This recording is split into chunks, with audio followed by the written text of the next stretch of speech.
Well, to Australians listening tonight, thank you very much for your time. Soon you'll have a say in determining the future of our great country.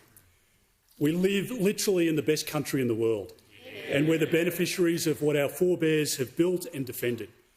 We love this country because it has forged us into a remarkable people.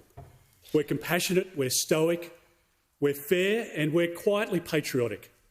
We cherish this country because it affords opportunities like no other. But only, and I stress this point, if we're governed well. When Australia is governed badly, dreams and ambitions become beyond reach. And that's what's happened during the last 3 years of the Albanese government. In my travels across the country, Australians tell me that they're working hard, but they're not getting ahead. In Perth, a mum in a grocery store, in tears, told me how her husband and children couldn't keep their heads above water with the bills stacking up. In Adelaide, I spoke with a food manufacturer whose electricity prices had gone up by about 300%. In Victoria, I spoke with a supermarket employee, a woman in her 60s, who had a machete held against her throat during a robbery. In Brisbane, I listened to a young couple in their 30s who have moved back in with their parents because they simply can't buy a home, even though both of them are working overtime.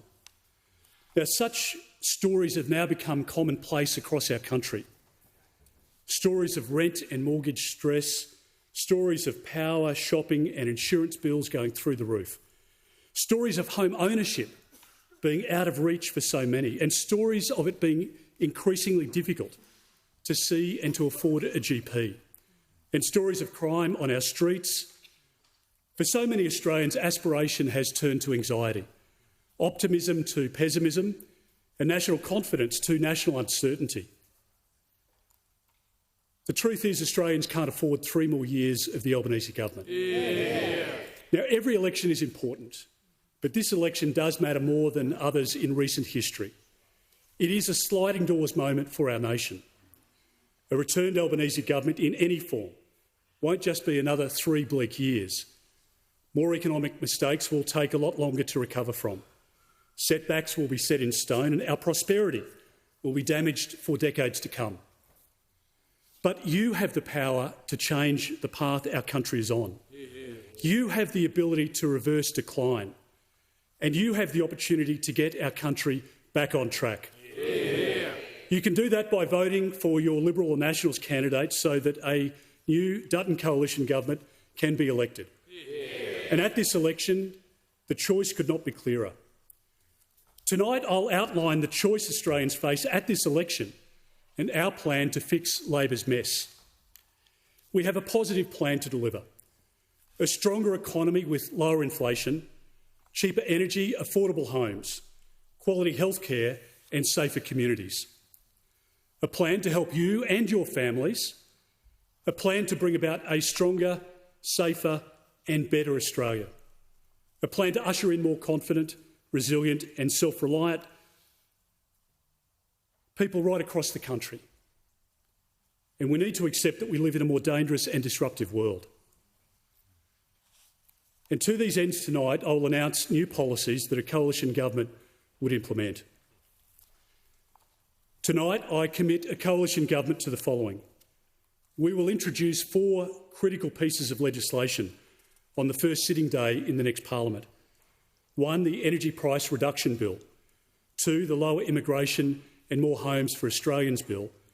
The Keep Australians Safe Bill, and the Guaranteed Funding for Health, Education and Essential Services Bill. This is my signal to the Australian people of what my priorities will be in government. In his 4th budget, like the previous 3, the Treasurer again painted a rosy picture of the economy. But Australians aren't silly. Your bills tell the true story of Labor's cost of living crisis.